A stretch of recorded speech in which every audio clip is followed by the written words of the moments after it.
Happy travels for the Addicts following 2 positive performances. Welcome back to Where Addicks Walk with myself, Luke. And today we've got a full house. We've got Alan, Steve, Timsy, Dave, and Platty. Timsy, we'll start with you, mate. Very positive week, starting with a great win against Ipswich. Yeah, it was. I wouldn't say I expected a 3-0. I did say a 2-1, and when we went 2 up, my prediction's going to come true. But no, to get a 3-0, and I would say predominantly comfortable. Couldn't break us down. I think we were solid defensively. I mean, first half it was really hard for us. Like you could tell the difference. Like you was ex-Premier League in Ipswich. It was the first half it took us a while just to start creating the chances. Probably towards the last 15 of the first half, and then the second half we just done a few little tweaks to pack the midfield a bit better. And start nicking the ball and getting the turnovers, which then created our chances. And it was great to see all the goals and the fairies of the goals as well. It was a very good performance. Yeah, definitely. I think it was the clinical aspect to the game, Dave. I think that was the difference between the two teams. Ipswich had a lot of chances, couldn't put the ball in the net. Charlton, all they needed was one chance and they scored. So I think it shows the real clinical aspect that Charlton have got. Yeah, it does. For a change, it all clicked, for those sort of magical 13 minutes for us. I think, as you can see in the first half, Ipswich had a few good chances, hit the crossbar, had a couple of our keeper had to make some really good saves. But yeah, that period of, I think I remember sort of, screaming at the TV saying, right, come on, 1-0 up, we've got to get a second because this is the time when, we were dominating, and we did. And after that, it's I think that's when Ipswich's head sort of dropped, and we were lucky. We took our moment, we took our opportunity with Lee Burn scoring, and it's nice to see the strikers, the striker getting on the score sheet. Yeah, definitely. Yeah, Platty, I think it showed the difference, didn't it, between the two squads in terms of the character, where all the Ipswich heads went down, all the Charlton heads went up, and that was it. That first goal, I think, was the pivotal moment in the game, and then Charlton went away and got all 3 points. I know you were at the game, Platty. Was it a good one for you? Yeah, it was. It was interesting because after about 20 minutes, I looked at the BBC site to look at possession, and it was 81-19 Ipswich at that point. And to be honest, when you look at it, they had 31 shots on goal on the go. 31 shots, but only 5 on goal. We had 15 and 8 on goal. But those 31, they were classed as shots. But I really honestly didn't feel threatened other than the one from Akpom, who they hit the crossbar. I mean, it was a bullet. An absolute bullet. I mean, if it had gone at the goal, it would have gone through him, I think. But I really didn't think we would concede because they had 31 shots, but they weren't near and troubling Kaminsky. I think Kaminsky made a couple of good saves. But at half time, I've got to say, happy to have got in at 0-0. And I said to my mate, if we get out a point on this one, it'll be fine. But then you're right, second half seemed to change, didn't it? And then when we got that goal, and I don't know what your defence was doing. I mean, do they practice running backwards? I mean, from the halfway line, he took the ball, didn't he? And he had 3 players running back in front of him. And all he did was do a shimmer to the right, went left, good shot. And you sort of think, and I think then you could see their shoulders go down. And when we got the second, fantastic. Third, well, we're in dreamland. And I'm sure the Ipswich guys were really quite disappointed, but as a Charlton fan, it was a good one to be at, really was. Interesting though, Ipswich's XG was 2.1. I just had a look at it. There can't be many games when you have 30 shots and get an XG of 2.1 and don't score. Yeah, no, 100% play, 100%. Right, let's move on. We're going to go to the whole game now. And Alan, I know you travelled up there, mate. Was it a tough game, tough away day, but come away with a point? Yeah, well happy with a point. Fully deserved it.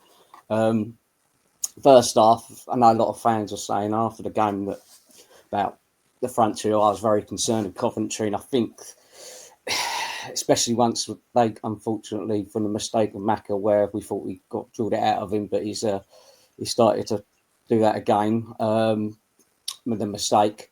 We had to make changes very quickly. I mean, Bree come on in Coventry, and from the sort of like 60th minute onwards, it's basically all us. We thoroughly deserved it. Good day out. Very good day out. So, how long did it take you, Alan? Went by coach about 4.5 hours. Didn't get in until about 12 o'clock last night. So, but yeah. But I took advantage. They got Guinness in the away end, so that's a good day out. So the first half, other than dealing with someone's flatulence and trying to watch the game, but you see it very differently the first half when you have 3 pints of Guinness in an hour. But yeah, it's a great day out. Yeah, get the Guinness goggles, they call it, don't they? Yeah. Steve, what was you thinking? We'll go over the different styles of play in a second, because I want to touch on that. But it was from the way you took on Hull compared to the way you set up against Ipswich. It was different, wasn't it? Yeah, it was a different setup. He swapped out 4 starters from the Ipswich game into the Hull game, which probably was more than quite a lot of fans were probably expecting to see. Coventry was the one I was both most shocked at and most concerned by, seeing him out, because he is the heartbeat and the engine in the middle of our pitch for us, and he really dictates play when he's on his game. So that was a bit of a concern. TC back in the team, he had a couple of chances early on. I'm sure Alan can remind me of how good a chance they were, but maybe he should have done better, and we could have taken an early lead. But yeah, it was a decent performance overall, and I probably a 1-1 draw with Hull is a fair result. We've basically, if you look at the seasons, we're basically like for like in terms of wins and everything. So us and Hull, it was always probably destined to be a score draw. Yeah, definitely. Let's get into the setup of the team, Timsy, and the way Nathan Jones can set up differently. And I think Charlton have got so many different aspects to their play. They can go long. They can pass it out through the back. You've got attacking wingers in TC, etc. It's good to have all that in your arsenal, isn't it? Yeah, I think like Nathan Jones' thinking with the whole game was having Apter on, is to sort of try and, because we know Hull sits back similar to us when they're up against it and they like to play on the counter attack. So I think it was sort of to break that down. Reason why some of the changes, it didn't quite work. They were defensively quite good, but TC did miss some quite, I felt, glaring opportunities. I think he had an XG of 0.76 on like 3 shots or something. So we can adapt to a team sitting back, but we do struggle a bit breaking them down slightly. But then our set plays, that's when that sort of comes into finition for us. But we can soak up pressure like we did in the Ipswich game, and be just defensively completely sound and then make chances happen. I feel our fitness is a massive part in that. We love to score in the 80th plus minute all the time. I mean, the amount of times we've seen that over the last 18 months, I mean, we've probably got to be up there in the top, probably 3 in the EFL across all 92. So we can definitely keep going, and we don't tend to. We've had managers in the past where we sort of just switch off. We go 1 down, we switch off, or we think we've won in the 75th minute, switch off and lose the game. But now we're on it pretty much the 97, 96 minutes, and that's the most probably positive find of the way we sort of play now. We never sort of give up hope, at least. Yeah, definitely. I think that's that to have all of that aspect, I think, is what makes a real strong championship side. Let's look at the week in a whole, shall we, Dave? I mean, a win against Ipswich and a draw away at Hull, 2 away games in a week, 4 points. It's a good return, isn't it? Yeah. Well, it's really good form for us. It's more than I honestly thought we'd expect to get from this week. I was probably looking at, if we could come away with a couple of points, it would be good. Considering, last time we went on the road away at Preston, we fell foul there. But yeah, you couple that with, our result against Sheffield Wednesday a week before, 7 points out of possible 9. It's good form. And then what is encouraging is, we're very open and honest about the squad. Then we're not the biggest financially squad, but obviously we're up there to compete, and Nathan Jones is really sharing the burden, I think, of that period of 3 games within 7 days. And it has been key, and I think, we got a week until the next game against Swansea. So, they'll all be fired up again. Yeah, definitely. Like you say, it needs to have decent squad depth to try and sort of spread over the week. But yeah, great return, especially from two away games. And the fans are so important, aren't they, Matty, when it comes to away games, to get behind the team, to be two away games in the same week is difficult, and to have the fans there back in, I think that really helps push the players on. Yeah, no, absolutely. I can speak from Ipswich. Alan was obviously at Hull. It was bouncing, and you were obviously there as well, Luke. I think for the first 20 minutes we were getting battered, but I think there was continued noise from the away end, some great songs. And I think it calmed down a little bit towards the end of the first half, but people were sort of, it's tough. We're used to going back to the wall because defensively we're so sound usually, yesterday being a bit of an exception. But then second half, when that goal went in, I think I stopped singing from whatever that was, the 50th, 56th minute or whatever, until the end of the game and beyond. The noise was fantastic. And I think it does make a difference. And watching yesterday's game and listening to it, you could hear the noise at Hull as well, and it's exactly the same. And I think Jones and the players do say that. I think they genuinely mean it. And I think one of the things that comes out when you look at social chats, Hull City fan yesterday, they were celebrating a point. What's it all about? Well, I think it's the connection between Jones and the players and the supporters. In fact, it is really fantastic. Other than Curbs, I can't really recall it being like that. And in fact, it's probably better than that. And Jones is Marmite, and I think some people are very sceptical. I think now people are liking him, but away fans just aren't sure. So, but, the club's making us happy at the moment, which is the main thing. Yeah, definitely. Great support. Let's get on to where Charlton are currently sitting in the table, Alan, and that is the playoff positions. What do you think? We look at some clubs that have obviously gone up quite quickly, Ipswich being one of them a couple of seasons ago. Do you think that would be a good thing for the club, or do you think you'd prefer to sort of have a strong championship season, but sort of still stay in the championship and then push on the following year? What do you think? Exactly what you just said there at the back. I would stay in the championship for at least 2, maybe even, and then the third season push on. I don't want to be like Ipswich in the sense of, I would have seen it with Sunderland as well. They've got promoted 14 players. If Sunderland are doing very extremely well, and it's got to click. If it doesn't click like Ipswich, you're just going to be the veteran boys all week, every week. And we can now see where Ipswich, there's some of them like maybe want to go, stay, and it just disrupts everything. Also, the reason being for that, I want us to stay in the championship for a little bit longer, is because we've had so many years where, like we said, no disrespect to the Terrell Thomases and the Michael Hectors, we've now, Jonesy said at the end of last season, I'm going to build you a squad to be proud of. And this squad that got us promoted and what we've got now is extremely, extremely proud. It makes you things, and I wouldn't want it for them to go, if they got us up, I would like to have them try at the championship, in the Premier League, sorry. But unfortunately, we're not got that ability to do that. We will have to go out and spend, and it's very harsh on them. So yeah, just starting to love the club again, and starting to love the players, and like he said, the rapport between the owners, the fans, everything. The whole club's gelled together over the last couple of years, and I'd just like to see us gradually, slowly push on, and then see where we are. But at the moment, as I said, just enjoying the ride, going around, basically like Ipswich getting, and like Platt said in the comments, the whole team, we got a draw to a League One team. We're not a League One team, we're a Championship team. It starts paying us some respect. And I said that at the start of the season, that we're going to go to places and upset them.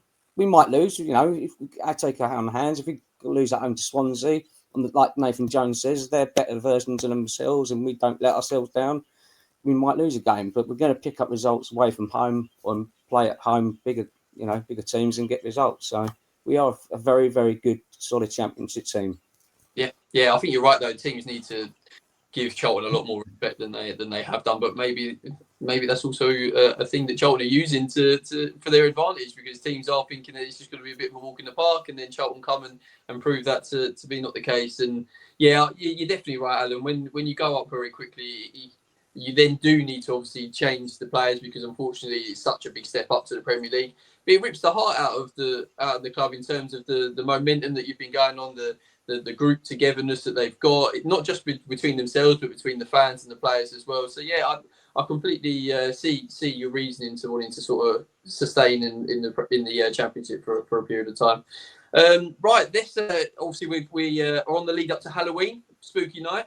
So let's talk about some spooky games, shall we, Steve? What's a horror game that you remember from your time supporting Charlton? Oh, where do you start? There's been plenty of games over the years. I mean, some horror games have had kind of nice endings. Let's put it that way. Like when we lost to Sheffield United at home, that saw the end of a certain Alan Pardew. So that it was an absolutely tragic game, but it had a good result in the end. But the one that really sticks out for me though, and it's probably in the great scheme of things, not the end of the world, because it was only the League Cup, but I was living in the Midlands at the time, so I made the short trip up to Shrewsbury to see us play them, and we were 3-0 up at half time, and everything was looking great. I mean, this was back in 2010, and I mean, it says everything about the team. We had Powell Abbott scored 2 goals for us that day, and by God, he was awful. And Lee Martin as well got the other one. And then by the end of the game, we lost 4-3 to Shrewsbury. We had some absolutely tragic defending. We had a big youngster called Yado Mambo at back line. How we never gave him the number 5 shirt, I don't know. That's criminal in itself. But yeah, he had the turning circle of a QE2. He was absolutely atrocious. He managed to put the ball in the back of his own net, and unfortunately, we didn't see him much more again after that. But absolutely horrific show to just throw away a 3-0 lead in 45 minutes and be going home with absolutely nothing that day. Tragic. Scary game at Shrewsbury. Oh, right, now let's have a little look on to the following week. So we've got Swansea at home coming up, Timsy. What are you thinking from the game? I want your score predictions, and I want you to think that I want you to see what you think from what's going to happen from the game. I think we're going to give a good account of ourselves that game. Obviously, there's no easy game in the Championship, but we're fully aware of that. But I think on the bounce of the week we just had, I think we're going to have probably another good week. We've got 2 home games, and then an away game, Wrexham, before the international. So I think we're going to start hopefully the week on the front foot again. I'm going to go for a 2-0 win. And I'm going to say Kelman's going to get his first goal as well.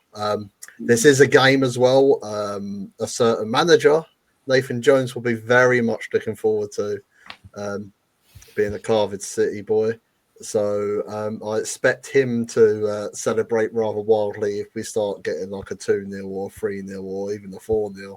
I think he will be quite ruthless as well. So yeah, it'd be one to interest to see the social media posts if we're celebrating after that one, I think. I think Nathan Jones only knows to celebrate wildly, doesn't he? Right, now we're on to the A to Z for this week, shall we? So we're on letter D, and fittingly, it's Dave. It's your turn, mate. So the letter D. What's your letter D for the Addicks? So letter D will be Di Canio, Paolo Di Canio. Canio. Yeah, all in one. But yeah, he we got him towards the end of his career, but at 34 years of age when we got him. I saw this interview about from Alan Kerblishy recently, and he said he looked down at the free transfer free lists at the start of the season, and at the top there was Paolo Di Canio, and he thought to himself, he said, "Well," he says, "I'm only like 5 miles live up 5 miles the road from him." So on the way home, he went to his house, all like gated, luxury house he's got there. So he couldn't get very far, and he thought, well, I'll just leave a note. So back in this day, and this is like 23 years ago nearly, he wrote down, "We're interested in you. Here's my number. Give us a call." 2 days later, we got his agent involved and signed him. But I think even Klobuchar said he was just a huge influence on the club in terms of the players.